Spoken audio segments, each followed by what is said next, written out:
नमस्कार दोस्तों, मैं आपका स्वागत करता हूं आपके यूट्यूब चैनल लविका एजुकेयर में। और आज हम लोग पाइथन प्रोग्रामिंग का दूसरा चैप्टर लेकर के आए हैं, जिसमें हम लोग पढ़ने वाले हैं वेरिएबल्स क्या होते हैं और आइडेंटिफायर्स क्या होते हैं। और जब हम आइडेंटिफायर्स बनाते हैं तो उनको बनाते समय किन किन चीज़ों का ध्यान रखना चाहिए, हमारा आइडेंटिफायर किस प्रकार का होना चाहिए और किस प्रकार का नहीं होना चाहिए।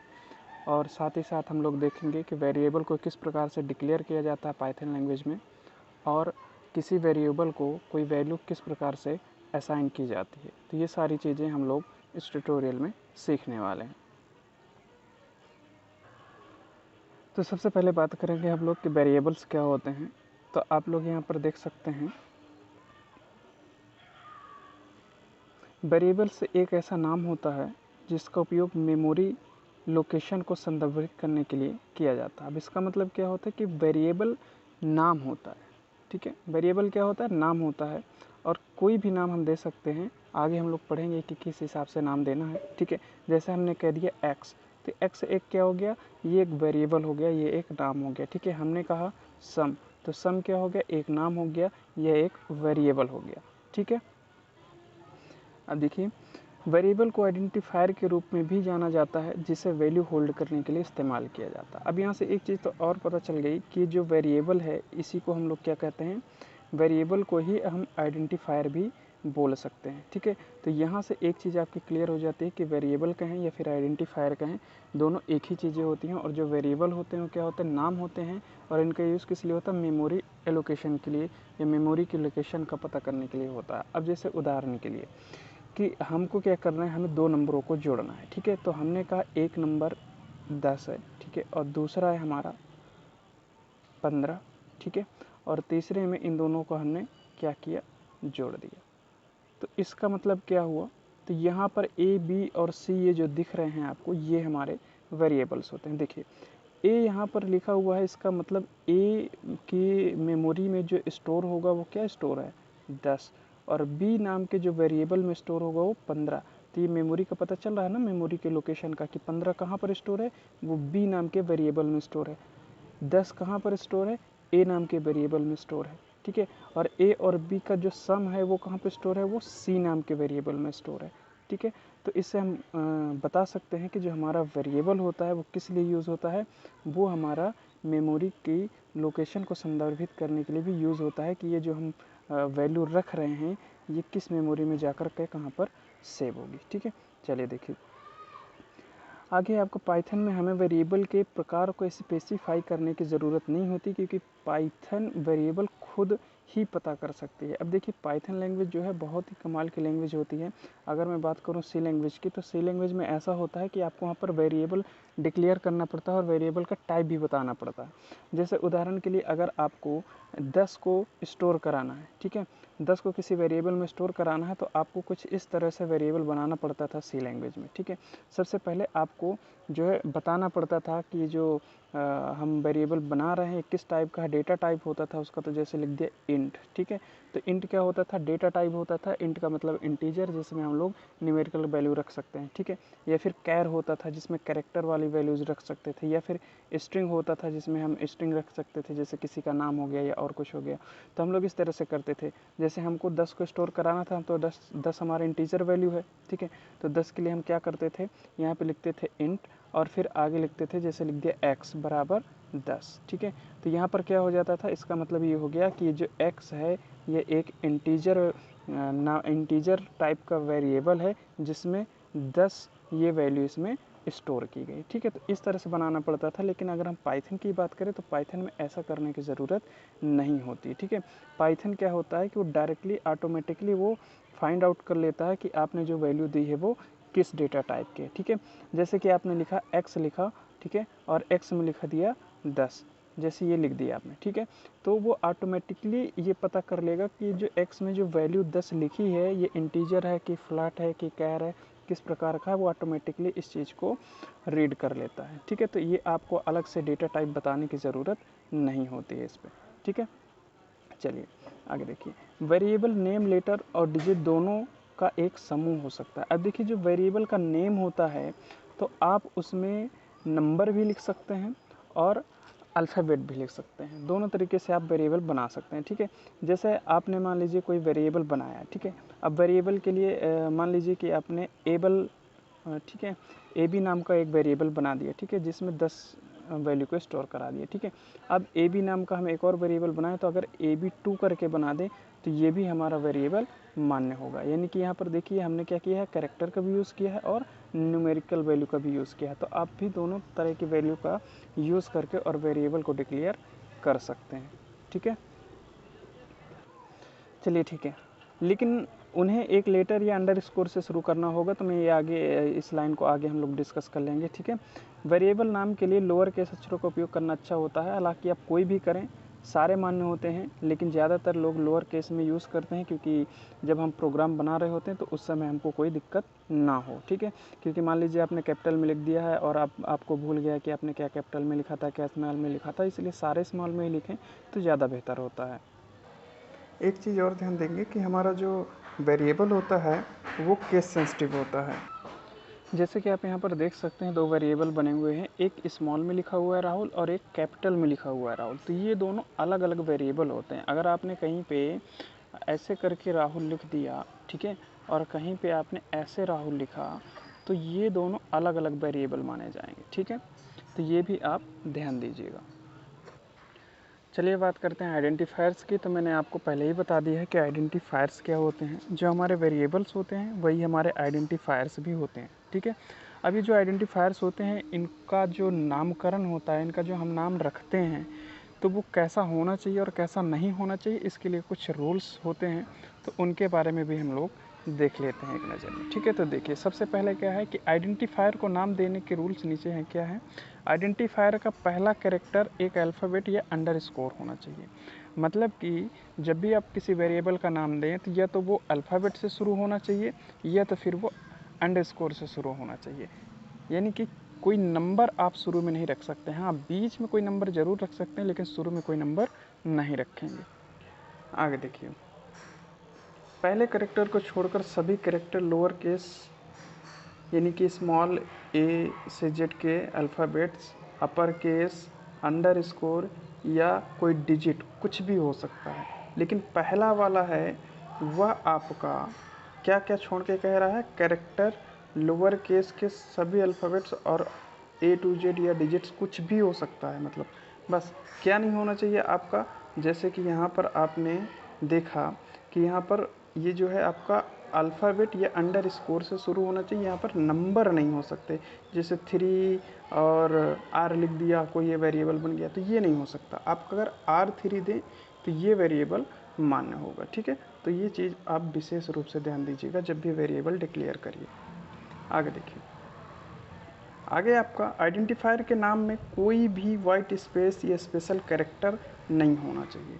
तो अब वाइट स्पेस का मतलब क्या है कि अगर आप किसी भी कैरेक्टर में किसी भी आइडेंटिफायर के नेम में अगर स्पेस देते हैं, जैसे कि आपने लिखा R और फिर स्पेस दे दिया और फिर लिखा S, ठीक है। अब यहाँ पे ये कोई अगर वेरिएबल बना रहे हैं तो ये वेरिएबल आपका नहीं होगा। R_S लिख देंगे तो मान्य हो जाएगा, या फिर इनके बीच में कोई नंबर दे देंगे तो मान्य हो जाएगा। अगर आपने लिखा R@2 तो ये वेरिएबल आपका मान्य नहीं होगा, क्योंकि यहाँ पर जो है स्पेशल कैरेक्टर्स का यूज़ करने के लिए साफ साफ मना किया गया है। आगे देखिए, अब देखिए कौन कौन से स्पेशल कैरेक्टर हैं, जैसे ब्रैकेट हो गया, कामा हो गया, @ हो गया, हैशटैग हो गया, और ये परसेंटेज वाला हो गया, ठीक है, और ये %, हो गया, स्ट्रिंग हो गया। तो ये सारी चीज़ों को आपको यूज़ नहीं करना, ठीक है। चलिए आगे देखिए, आइडेंटिफायर का नाम भाषा में परिभाषित किसी भी कीवर्ड के जैसे नहीं होना चाहिए। अब इसका क्या मतलब हो गया, इसका मतलब ये हो गया कि इसमें कुछ कीवर्ड्स होते हैं, ठीक है। हर एक प्रोग्रामिंग लैंग्वेज में कुछ कीवर्ड्स होते हैं, ठीक है। जैसे कि इसमें होता है डिक्शनरी हो गया, टपल हो गया, इस तरह से करके, ठीक है। तो आपको क्या करना है कि जो कीवर्ड वहाँ पर मौजूद हैं ऑलरेडी, उन कीवर्ड्स का यूज़ यहाँ पर नहीं किया जाता, ठीक है। क्योंकि अगर आप उन कीवर्ड्स का यूज़ करेंगे तो उन कीवर्ड्स का जो काम है उसमें, और आपका जो आपने वेरिएबल डिफ़ाइन किया है तो उसमें दिक्कत हो जाएगी, ठीक है। तो आप इसलिए जैसे कि कहीं पर एक गो टू स्टेटमेंट मान लीजिए है, ठीक है, सॉरी गो टू एक कीवर्ड हो गया, आप इसका इस्तेमाल कर लें। या फिर मान लीजिए कि जैसे आप लूप का यूज़ करते हैं, ठीक है, अब लूपिंग में आपने वाइल लूप का यूज़ किया, ठीक है, वाइल लूप होता है, आगे सारी चीज़ें पढ़ेंगे, वाइल लूप होता है, तो ये वाइल क्या हो गया, एक कीवर्ड हो गया। अब अगर आप इस कीवर्ड का यानी कि कह दें कि वाइल और वाइल में स्टोर कर दो 1, तो फिर ये वेरिएबल आपका मान्य नहीं हो जाएगा, फिर इसमें आएगी एरर, ठीक है। तो ये आपको ध्यान देना है कि अगर कोई भी कीवर्ड जो आपके उस प्रोग्रामिंग लैंग्वेज में पहले से मौजूद है, उसको आप एज अ वेरिएबल यूज़ नहीं कर सकते। आइडेंटिफायर्स नाम संवेदनशील होते हैं, उदाहरण के लिए माय नेम और माय नेम समान नहीं है, तो ये मैंने आपको पहले ही बताया है कि ये केस सेंसिटिव होते हैं, ठीक है। केस सेंसिटिव का मतलब अगर आपने स्मॉल लेटर्स में XYZ, सॉरी ये तो कैपिटल में, कैपिटल स्मॉल लेटर, देखिए जैसे आप स्मॉल लेटर में AB लिख दिए, ठीक है, AB नाम का कोई वेरिएबल बनाए और उसको AB लिखेंगे तो वो एक्सेस नहीं कर पाएगा, ठीक है, क्योंकि ये एक अलग वेरिएबल और ये एक अलग वेरिएबल है। तो जैसे आपने डिफ़ाइन किया है कैपिटल में तो कैपिटल में यूज़ करेंगे, और अगर स्मॉल लेटर्स में डिफ़ाइन किया है तो फिर उसको स्मॉल लेटर्स पर ही यूज़ कर सकते हैं, ठीक है।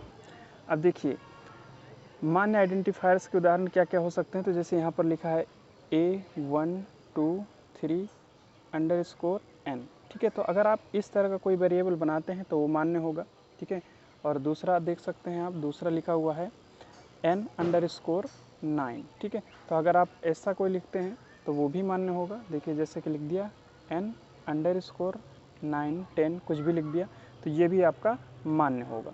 लेकिन आपके इनवैलिड कौन कौन से देखिएगा, जैसे आपने लिखा 1A, ठीक है, तो ये जो 1A है ये मान्य नहीं होगा क्योंकि इसमें शुरुआत में क्या आ गया, नंबर आ गया, ठीक है। अगर आपने लिखा N और परसेंटेज और 4 ये अगर लिख दिया तो ये भी मान्य नहीं होगा क्योंकि इसमें स्पेशल कैरेक्टर बीच में आ गया, ठीक है। तो आप इस तरह से, अब यहाँ पे N और ये 9 लिखा हुआ, तो N और 9 के बीच में यहाँ पर स्पेस आ गया, वाइट स्पेस, तो वाइट स्पेस नहीं होना चाहिए, बाकी N9 ऐसे आप लिख सकते हो, ठीक है। तो इसलिए ये N_9 जो लिखा हुआ ये भी आपका सही वेरिएबल नहीं होगा, और अगर ऐसा वेरिएबल आप यूज़ करेंगे प्रोग्राम्स में तो उसमें आपकी एरर आएगी, ठीक है, प्रोग्राम आपका रन नहीं करेगा। चलिए बढ़ते हैं अगले स्लाइड की तरफ। देखिए अब बात करते हैं वेरिएबल को किस प्रकार से डिक्लेयर करना है और इनमें वैल्यूज़ को किस प्रकार से असाइन करना है, ठीक है। तो वेरिएबल को डिक्लेयर करना तो मैंने आपको बता ही दिया कि वेरिएबल को किस प्रकार से डिक्लेयर करना, इसमें कुछ भी करने की ज़रूरत नहीं है। सिंपली आपको जहाँ पर वेरिएबल यूज़ करना है आप तुरंत लिख करके यूज़ कर सकते हैं। जैसे कि आपको x में 10 स्टोर कराना तो आप सीधे लिख दीजिए x = 10, आपका वेरिएबल डिक्लेयर हो गया है, ठीक है, कोई दिक्कत नहीं है। तो अब देखिए पहले क्या होता है, जैसे दूसरी लैंग्वेज की अगर बात करें तो मैंने अभी बताया ना कि अगर दूसरी लैंग्वेज की बात करते तो वहाँ पे लिखना पड़ता था आपको ऐसे करके इंट x, ठीक है, अब फिर x में वैल्यू असाइन करते थे 10, ठीक। तो इस तरह करके आपको क्या करना पड़ता था, पहले डिक्लेयर करना पड़ता था वेरिएबल को, ठीक है। लेकिन और वेरिएबल का टाइप भी बताना पड़ता था, जैसे इंट हो गया, फ्लॉट हो गया, कैर हो गया। लेकिन अब यहाँ पर ऐसा कुछ नहीं है, ये बहुत ही ईजी लैंग्वेज होती है पाइथन, ठीक है। अब जैसे उदाहरण के लिए यहाँ पर आप देख सकते हैं तो यहाँ पर लिखा हुआ है a=10, यानी कि हमने यहाँ पर क्या किया, a नाम का एक वेरिएबल डिक्लेयर किया है जिसमें 10 वैल्यू असाइन कर दी, ठीक है, और प्रिंट कर दिया है a की वैल्यू को। तो जब a की वैल्यू को प्रिंट किया तो सिंपल से 10 हमारा आ गया है, ठीक है। तो ये बिल्कुल सा ईजी हो जाता है आपके लिए पाइथन लैंग्वेज में। चलिए देखिए अब आगे क्या लिखा है, आगे भी देखते हैं, ठीक है। देखिए यह हमें ज़रूरत पड़ने पर वेरिएबल बनाने की अनुमति देता है, हम कभी भी बना सकते हैं। हमें पाइथन में एक्सप्लिसिटली वेरिएबल घोषित करने की आवश्यकता नहीं, जैसे मैंने अभी बताया वैसे हमको बनाने की ज़रूरत नहीं होती है, हम डायरेक्टली इसको बना सकते हैं। जब हम वेरिएबल को कोई वैल्यू देते हैं तो वेरिएबल अपने आप घोषित हो जाता है। अब देखिएगा हमको अलग से डिक्लेयर करने की ज़रूरत नहीं होती है वेरिएबल को, कि जैसे हमने लिख दिया x एक वेरिएबल है, ठीक है, इंट टाइप का x एक वेरिएबल हो गया, अब x में हमको 10 स्टोर कराना है, तो ऐसे करके हमको लिखने की ज़रूरत नहीं है, वही चीज़ बार बार आपको बताई गई है, ठीक है। आप जैसे ही यहाँ पर लिखते हैं कि x = 10 तो बस ये समझ लीजिए कि ये x आपका वेरिएबल डिक्लेयर हो गया और ये वैल्यू उसमें क्या हो गई, असाइन हो गई। तो जैसे ही इसमें वैल्यू पहुंचती है किसी वेरिएबल में वो ऑटोमेटिकली डिक्लेयर हो जाता है और पाइथन लैंग्वेज ऑटोमेटिकली ये पता लगा लेती है कि वेरिएबल किस डेटा टाइप का है, ठीक है। चलिए इसके बाद से क्या करते हैं, इक्वल ऑपरेटर का उपयोग किसी वेरिएबल को वैल्यू प्रदान करने के लिए। अच्छा, असाइन वैल्यू असाइन करने का मतलब क्या होता है, वैल्यू असाइन करने का मतलब होता है कि जब हम किसी वेरिएबल में कोई वैल्यू को पास कर देते हैं तो वो वैल्यू असाइन करना कहलाती है। ठीक है, ये जो इक्वल होता है इसको असाइनिंग ऑपरेटर बोला जाता है। जहाँ पे एक इक्वल लग जाता है इसका मतलब उसके जो राइट साइड में होगा इसकी वैल्यू, ठीक है, ये वैल्यू हमारे इसमें असाइन हो गई, इसका ये मतलब होता है। ठीक है, जैसे यहाँ पर लिखा b बराबर 10। ठीक है, तो इसका मतलब ये जो 10 है किस में असाइन हो गया है, अब b में हो गया है। ठीक है, चलिए इसका एक और उदाहरण मैं आपको बता देता हूँ। ठीक है, अब जैसे यहाँ पर लिखा x बराबर y बराबर 70 लिख दिया। ठीक है, तो इसका मतलब क्या हो गया कि ये जो 70 लिखा है इसकी वैल्यू कहाँ पे असाइन हो गई, y में, और इस y की वैल्यू कहाँ पर असाइन हो गई, x में असाइन हो गई। ये अगर हम यहाँ पे x को प्रिंट करें तो क्या प्रिंट होगा, 70 प्रिंट होगा। ठीक है, तो अब ये हो जाता हमारा वेरिएबल को जो है वैल्यू असाइन करना। ठीक है, वेरिएबल को वैल्यू असाइन करने का मतलब वेरिएबल लिखा, इक्वल का साइन लगाया और उसके बाद जो भी वैल्यू लिख देते हैं वो वेरिएबल में असाइन हो जाती है। जैसे हमने लिखा a बराबर 10। ठीक है, हमने लिखा a बराबर 10, तो इसका मतलब हमने यहाँ पे इक्वल लगाया। एक इक्वल की बात हो रही है, डबल लगाएंगे तो उसका अलग ही मीनिंग होता है। ठीक है, जब एक बार इक्वल लगा दिया और 10 लिख दिया इसका मतलब है कि ये 10 हमारा a में हमने क्या कर दिया, असाइन कर दिया। अब अगर हम a की वैल्यू को प्रिंट करें तो हमको ये 10 प्रिंट होकर के मिल जाएगा। तो इसको बोलते हैं वेरिएबल डिक्लेरेशन। ठीक है, चलिए अब उसके बाद से देखते हैं पाइथन में हमें एक स्टेटमेंट में कई वेरिएबल को वैल्यू असाइन करने की अनुमति देता है, जिसे मल्टीपल असाइनमेंट के रूप में भी जाना जाता है। ठीक है, यानी कि हम देखिए जैसे अभी मैंने आपको बताया था ना, तो इस तरह से मल्टीपल वैल्यूज़ को भी हम असाइन कर सकते हैं। एक ही मल्टीपल वेरिएबल्स में एक ही वैल्यू को असाइन कर सकते हैं। ठीक है, एक साथ, जैसे कि यहाँ पर लिखा x बराबर y और बराबर z और बराबर 50। तो इसका मतलब क्या हुआ, अभी मैंने बताया कि ये 50 की वैल्यू कहाँ पे असाइन हो रही है, z में, z की कहाँ हो रही है, y में, और y की कहाँ हो रही है, x में। तो अगर x की वैल्यू प्रिंट करूँ तो x में जो वैल्यू हो y की है, y में जो है z की है, और z में क्या है 50, यानी कि यहाँ पे भी 50, यहाँ पे भी 50 और यहाँ पे। अगर मैं x, y और z तीनों की वैल्यू प्रिंट करूँ तो क्या आएगी, 50 50 50 आएगी। और आप लोग नीचे के उदाहरण में देख भी सकते हैं, जो उदाहरण लिखा हुआ है इसमें यही बताया गया है। ठीक है, देख लीजिए, ये देखिए, तो हमने यहाँ पर क्या किया है, वैल्यू असाइन करी, यहाँ पर x, y और z को प्रिंट किया है, तो आउटपुट हमारा 50 50 50 आया है तीनों का। ठीक है, तो इस तरह से आप लोग बड़ी आसानी से वैल्यूज़ को असाइन कर सकते हो। बिल्कुल इजी है, पाइथन में तो बहुत ही आसान होता है। ठीक है, चलिए यहाँ पर मैं आप लोगों को जो है एक बिल्कुल सिंपल सा प्रोग्राम बना करके और वैल्यू असाइन करके और सारी चीज़ें क्लियर करके बता दे रहा हूँ। ठीक है, अब जैसे पाइथन में हमको 2 नंबर्स को जोड़ना है। ठीक है, हमको क्या करना है, 2 नंबर्स को ऐड करने का अगर प्रोग्राम बनाना है तो सबसे पहले हमको क्या करना पड़ेगा, हमको 2 नंबर चाहिए होंगे। ठीक है, तो 2 नंबर जैसे a हो गया और a में हमने असाइन कर दिया 10। ठीक है, हमने अलग से कोई वेरिएबल डिक्लेयर नहीं किया, हमने वहीं पे वेरिएबल डिक्लेयर किया और वहीं पे वैल्यू असाइन कर दी। हमने कहा कि b में रख दो 5। ठीक है, और उसके बाद हमने कहा कि c बराबर कर दो a प्लस b। ठीक, और यहाँ पर प्रिंट कर दो किसकी वैल्यू, सी की वैल्यू को प्रिंट कर दो। ये आपका प्रोग्राम हो गया 2 नंबर्स का जोड़ने का। बिल्कुल यही प्रोग्राम आप लिख दीजिए, रन कर दीजिए, बिल्कुल से रन होगा, ज़रूर रन हो जाएगा, और वहाँ पे जो आपका आंसर आएगा वो आएगा 15। ठीक है, अब इसमें देखिए कि इसमें क्या कहाँ पे किया गया। ठीक है, तो जब हमने लिखा a, ठीक है, ये होता है हमारा वेरिएबल को डिक्लेयर करना। ठीक है, ये वेरिएबल का क्या हो गया, डिक्लेरेशन हो गया।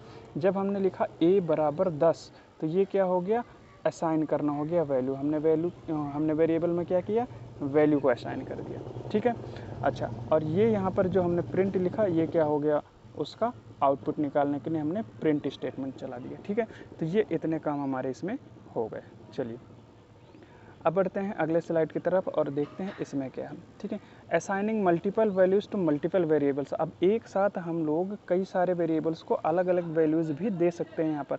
अब जैसे मान लीजिए x में 5 लिखना है, ठीक है, y में 10 लिखना है और z में 3 लिखना है, तो इसके लिए आपको इस तरह से अलग अलग करने की ज़रूरत नहीं है। ठीक है, हाँ, हालाँकि अगर आप जो है बात करते दूसरे किसी प्रोग्रामिंग लैंग्वेज में तो उसमें आपको इसी तरह से करना पड़ता है। कैसे करना पड़ता है, जैसे मान लीजिए कि x में आपको लिखना था 3, ठीक है, y में लिखना था आपको मान लीजिए राम, ठीक है, और z में लिखना था आपको 5। ठीक है, तो यहाँ पर क्या करना पड़ता है, अगर सी लैंग्वेज की बात करें तो यहाँ पर लिखना पड़ता इंट x बराबर ये, और यहाँ पर लिखना पड़ता स्ट्रिंग y बराबर ये, और यहाँ पर लिखना पड़ता इंट z बराबर 5। इस तरह से लिखना पड़ता। ठीक है, लेकिन पाइथन प्रोग्रामिंग आपको बहुत ही फैसिलिटी देती है और इसमें जो है ऐसा कुछ भी करने की ज़रूरत नहीं है, आप सिंपली एक ही बार में लिख सकते हैं।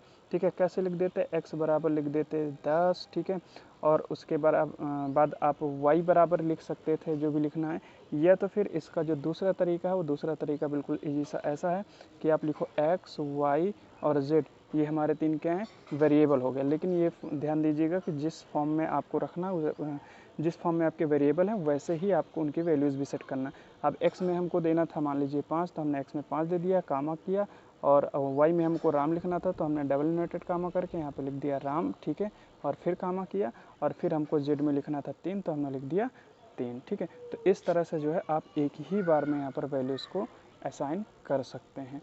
जैसे कि आप उदाहरण में भी यहाँ पर देख सकते हैं कि किस तरह से किया गया है। a, b और c तीन वेरिएबल्स लिए गए हैं और इन तीनों में एक ही साथ वैल्यू को असाइन किया गया है, ठीक है। और वैल्यू को असाइन करने के बाद a, b और c तीनों की वैल्यू को प्रिंट कर दिया गया, तो इसका जो हमारा आउटपुट आएगा वही आएगा 5, 10 और 15, ठीक है। a का 5 हो गया, b का 10 हो गया और c का 15 हो गया, ठीक है।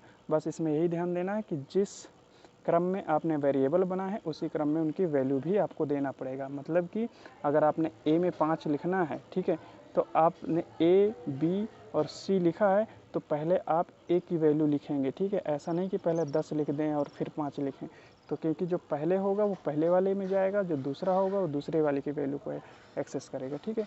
तो इस तरह से तो आई होप कि आपको वेरिएबल्स क्या होते हैं और वेरिएबल किस प्रकार से डिक्लेयर करना है, आइडेंटिफायर्स क्या होते हैं, ये सारी चीज़ें समझ में आई होंगी। अगर किसी का कोई समस्या होती है तो वो लोग कमेंट करके ज़रूर बताएंगे। वीडियो को लाइक करना बिल्कुल ना भूलिएगा और अच्छा लगा हो तो कमेंट करिएगा और ज़्यादा से ज़्यादा लोगों के साथ शेयर करिए और सब्सक्राइब करिए।